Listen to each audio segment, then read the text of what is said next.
Welcome aboard, fellow enthusiasts, as we embark on another incredible video. Welcome, friends, to our video dedicated to Aachen Forest. Let's dive right in and uncover its wonders. Aachen Forest, Aachen dialect Öcher Bösch, lies about 3.7 south of the city centre of Aachen and has an area of 2,357 ha. It essentially comprises the forest areas of the former Free Imperial city of Aachen south and west of the formerly independent municipalities of Burtscheid and, as well as north and east of the Belgian border. Apart from a few small plots, it is all in municipal ownership. In July 2003, the Forest of Aachen was awarded the environmental seal of the Forest Stewardship Council (FSC) on the initiative of Greenpeace, which was extended in 2008 for another 5 years. In this section, we'll be deep diving into geography, unraveling its complexities and uncovering valuable insights. At its widest point, Aachen Forest is about 8.2 kilometers wide, and its greatest north-south extent is about 2.5 kilometers. It lies in the transition zone between the Lower Rhine Plain and the Rhenish Massif, at an average height of 220 meters above sea level.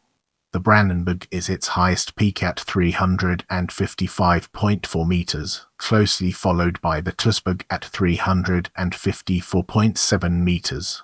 Its southern and southwestern part runs seamlessly into the Belgian state forest, and its western part, in the region of Valsburg Hills, into the Dutch state forest. The ridge runs from west to east, forming a watershed. The streams rising south of this line flow mostly into the Gull and then the Meuse. Those that rise to the north eventually all flow into the Wern. The Aachen streams of the municipal forest, especially the Wurm, but also the Pout, Johannesbach, Beverbach and Kanijebach, were of great importance to Aachen's textile industry.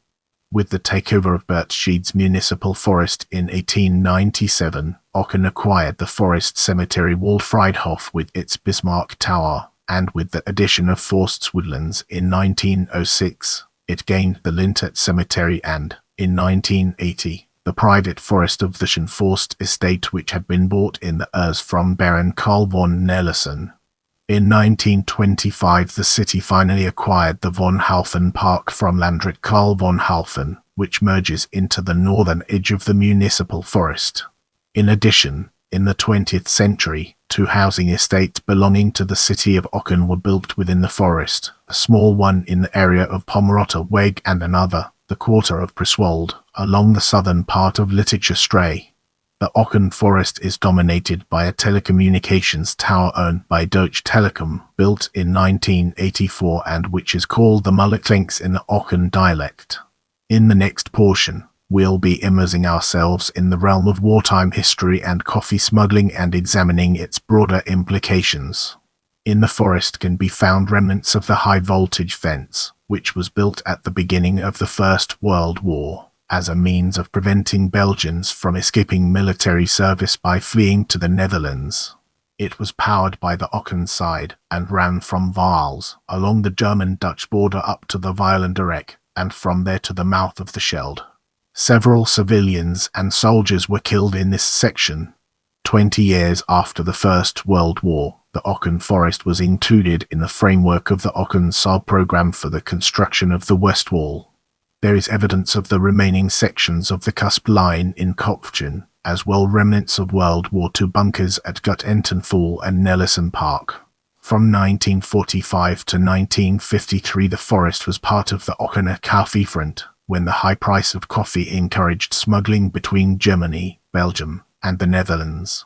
Fern-lined smuggler paths can still be seen and hint at the risks that smugglers took. In total, more than 50 people, including customs officers and smugglers, died in these actions in the Aachen Forest, and more than 60 were seriously injured. Thanks for being a part of this amazing journey. I can't wait to bring you more exciting content.